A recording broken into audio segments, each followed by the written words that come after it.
bem? Sejam todos bem-vindos à segunda parte da nossa videoaula de Geografia do nono ano. Eu sou o professor Genivaldo e estarei ministrando essa aula para vocês, que tem como tema o continente europeu. Antes de falarmos sobre a economia da Europa, eu gostaria de falar sobre o bloco econômico europeu, para que nós possamos entender todo esse processo que levou aí o continente europeu a se desenvolver. É claro que além do bloco econômico europeu, a União Europeia, foram feitos vultuosos investimentos na área do conhecimento, na área de tecnologia, ciências e principalmente na educação, tá bom? Então, um país, se ele não tiver devidamente preparado e criar uma base sólida para que a sua população possa desenvolver as atividades afins para que o seu país possa se desenvolver, não tem como um desenvolvimento de um país acontecer, tá bom? Então, é necessário criar-se a base, principalmente educação,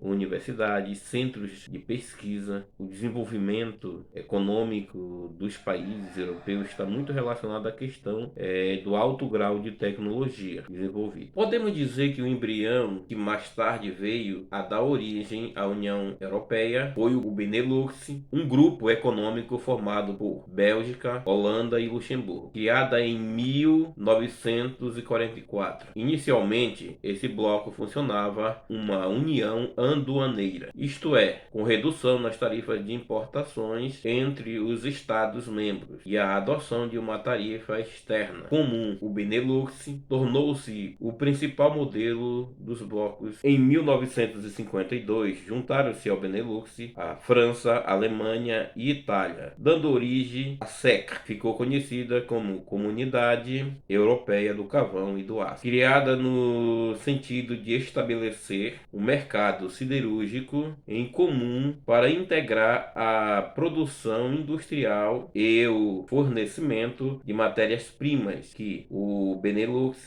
continuou existindo paralelamente, mantendo-se até os dias atuais. Posteriormente, a fim de aplicar os acordos referentes à CECA, os 6 países membros reuniram-se no dia 25 de março de 1957 para assinar o Tratado de Roma, que deu origem à Comunidade Econômica Europeia, também conhecida por MCE, Mercado Comum Europeu. A partir daí, os acordos econômicos foram ampliados, deixando de se limitarem a questões referentes à siderurgia. Era a primeira vez que a Europa integrava em grande escala algumas de suas principais potências econômicas em um mercado comum. Depois da formação da Comunidade Econômica Europeia, ingressaram no bloco na década seguinte a Inglaterra, Irlanda, Dinamarca, Grécia, Espanha e Portugal, totalizando aquilo que se convencionou a chamar a Europa dos 12. Em 1989, com a queda do Muro de Berlim, a Alemanha Oriental também foi incorporada ao bloco econômico. A Comunidade Econômica Europeia foi a primeira proposta existente de promoção à livre circulação de mercadorias, capitais e principalmente de pessoas. Integração essa que seria concretizada com o passar dos anos, à medida que as economias dos respectivos países membros se fortalecessem. Essa possibilidade finalmente concretizou-se em 7 de fevereiro de 1992 com a assinatura do Tratado de Maastricht, que entrou em vigor no mês de novembro do ano seguinte, dando origem à União Europeia. O primeiro bloco econômico a atingir uma integração total entre seus países membros. No Tratado de Maastricht também ficou criado o euro, uma moeda única que seria inicialmente adotada pelo bloco para instrumentalizar os acordos comerciais e cambiais entre os países. Em 2002, o mesmo euro entrou em circulação, tornando-se a moeda oficial da maioria dos membros da União Europeia, com a exceção de Reino Unido e Dinamarca. Em 2016, o bloco econômico conta com 28 países membros. Além disso, Turquia, Ucrânia e Macedônia negociam sua entrada no bloco, enquanto a República de San Marino encontra-se em fase de adesão. O Reino Unido decidiu em um referendo popular pela saída da União Europeia, que acontecerá em um futuro próximo. Agora nós iremos falar sobre a economia economia da Europa. Após a Segunda Guerra Mundial, o continente europeu encontrava-se numa situação difícil. Todo o seu parque industrial basicamente estava completamente devastado e destruído pelos conflitos que se alastraram por todo o continente europeu. Então, após a guerra, os países europeus se uniram e formaram a chamada União Europeia. A formação da União Europeia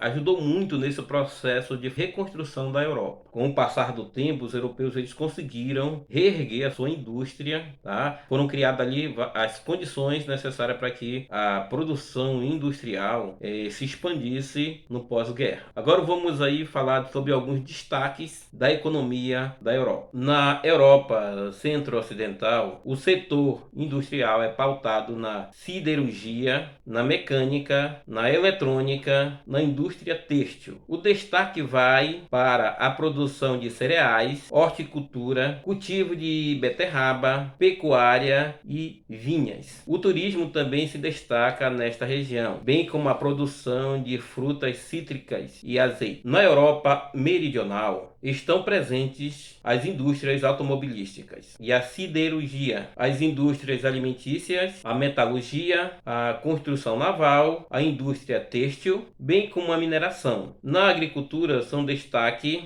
a produção de cereais, do azeite, do arroz, das vinhas e das frutas cítricas. Na Europa Central, a atividade industrial está bem espalhada pelo país, mas há uma concentração maior na região do Reno. Na agropecuária destaca-se a criação de bovinos e suínos, além do cultivo de batatas, cereais, beterraba, as vinhas e a extração de madeiras. As atividades bancárias também são importantes, principalmente na Suíça e em Liechtenstein. Na Europa setentrional estão presentes as indústrias mecânicas, químicas, construção naval, as siderúrgicas e metalúrgicas, a indústria de papel e de madeira. Além disso, há a criação de suínos, bovinos e ovinos, cultivos de cereais e beterraba, além da extração de madeira. Europa Oriental. Destaca-se a economia, a produção energética através da hidroeletricidade, a extração do carvão mineral, petróleo e gás natural. As indústrias mais fortes são as do setor da aeronáutica, automobilística, produtos químicos, carvão, eletrônica e engenharia, bem como o setor financeiro.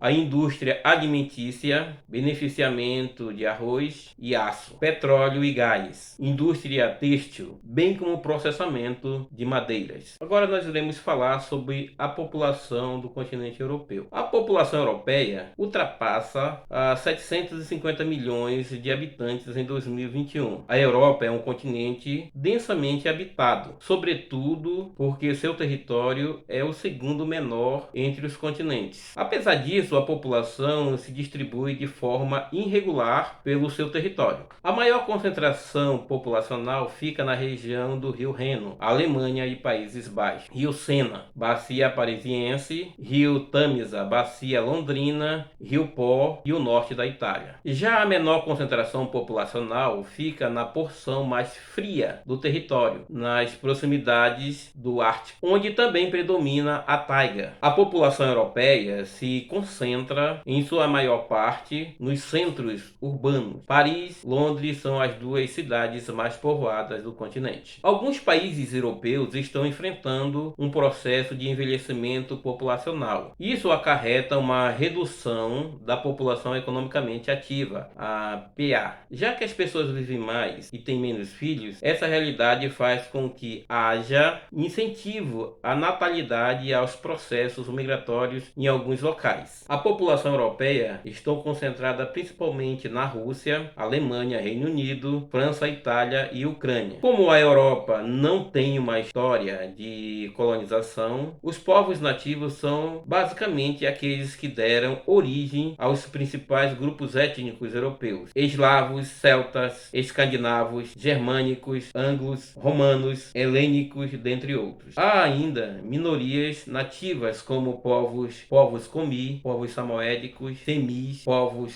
bascos, dentre outros. Agora nós iremos falar sobre imigração na Europa. No período que sucedeu a Segunda Guerra Mundial, alguns países da Europa se desenvolveram industrialmente de forma bastante significativa. Com isso, se tornaram centros de atração para pessoas pessoas que buscavam trabalho na época. Em um primeiro momento, as imigrações ocorreram dentro da própria Europa, dos países mais pobres aos que estavam em desenvolvimento. No entanto, nas décadas de 70 e 80, pessoas de várias partes do mundo passaram a migrar para a Europa. Com sucessivas levas de imigrantes chegando ao território dos países europeus, houve um aumento dos casos de preconceito, como a xenofobia, fazendo com que medidas de contenção da entrada de imigrantes fossem tomadas, mas isso não foi unânime. Alguns países da Europa, como a Alemanha, por apresentarem um expressivo envelhecimento populacional e baixa mão de obra disponível, foram um dos que mais receberam imigrantes ao longo do tempo. Ainda assim, são comuns os casos de violência entre os imigrantes nesse continente, bem como o caso de naufrágios de embarcações que transportam imigrantes, especialmente oriundos de áreas do globo que enfrentam conflitos como guerras e atentados. A questão migratória no momento é motivo de preocupação dos governos dos países de destino dos imigrantes, já que envolve aspectos humanitários, diplomáticos e dinâmicas internas ao terrorismo. Aqui nós chegamos ao fim de mais uma videoaula. Fique com Deus.